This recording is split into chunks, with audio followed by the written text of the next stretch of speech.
This is the Wi-Fi bot, a project that blends electronics, coding, and hands-on assembly into one awesome build. Today we'll be covering the hardware build of the bot. We would need a microcontroller.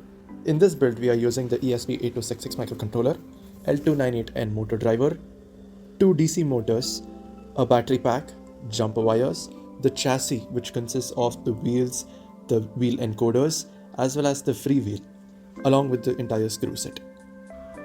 This is the chassis that we are going to be using for the Wi-Fi bot build today.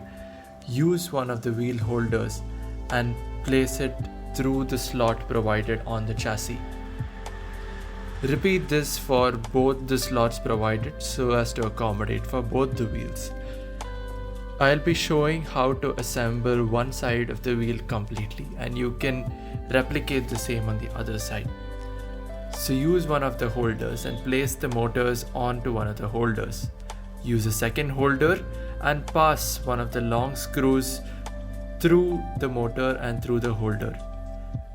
Pass another one through as shown in the video now, and use the fastener, the nut to screw and secure the entire motor in place.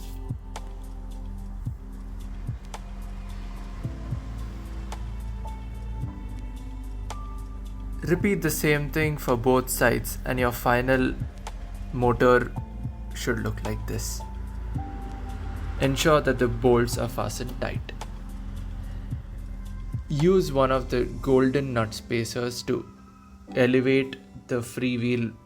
So this refers to the assembly of the free wheel. Place the 4 golden nuts in the manner shown here and use the small screws to screw in the nut from the back side. Ensure that the golden nut is screwed in on the same side as the motors.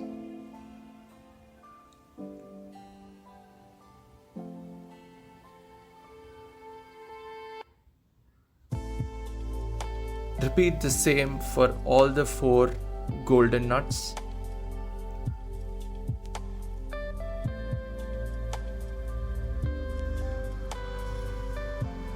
Use the free wheel and place it on top of the 4 nuts. Use 4 more screws to screw them in place. Ensure that all the screws are tight and fastened so as to avoid any vibrations.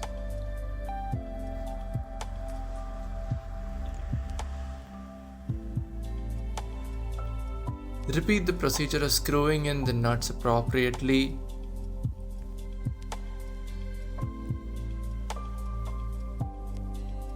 Use the wheel and the white holder present on the motors and press it in. You will hear a click noise and it will be secured in place. Repeat the same for both the wheels.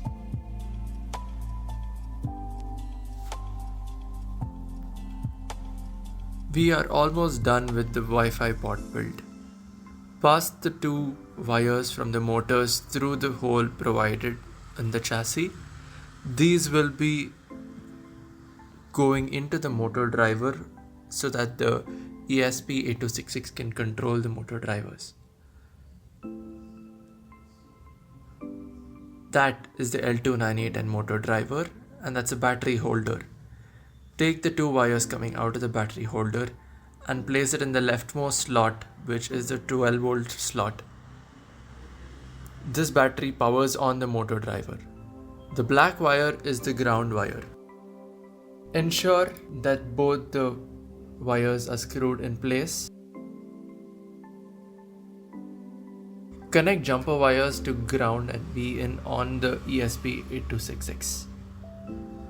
Put the ground along with the ground on the L298N and put the V in into the 5 volt, which is the rightmost slot on the L298N motor driver.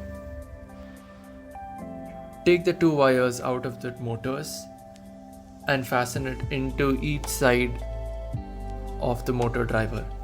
These are input slots which control the direction of the motor. If the motor is not rotating in the appropriate direction after testing, interchange the position of the 2 wires. And there you have it, is the hardware build Depending upon the digital pins which are defined in the code, connect those respective pins to in1, in2, in3, in4 to control the motor and its direction. Ensure that all the connections are made according to the script which is provided in the manual below. And that completes the hardware build. See you next time.